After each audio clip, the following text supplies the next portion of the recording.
सिकंदर, जिसको कि सिकंदर महान भी कहा जाता है, जिसने विश्व विजय का सपना देखा।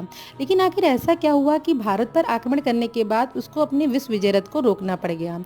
जब उसने भारत पर आक्रमण करा तब उसका सामना हुआ छोटे-छोटे कबीलाई राज्यों से, जिन्होंने अंत में उसकी अधीनता स्वीकार कर ली।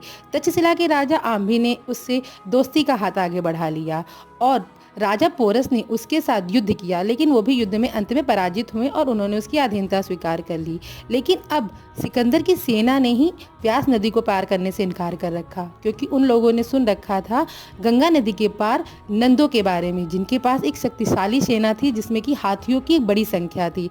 अब इसी के साथ साथ सिकंदर की सेना युद्ध करने की स्थिति में भी शेष नहीं बची थी। वह थक चुकी थी और भारतीय जलवायु उनके लिए अनुकूल नहीं थी। वह रसद के लिए भी परेशान रहने लगे थे और अब अपने घर वापस लौट जाना चाहते थे, अपने परिवार वालों से मिलना चाहते थे।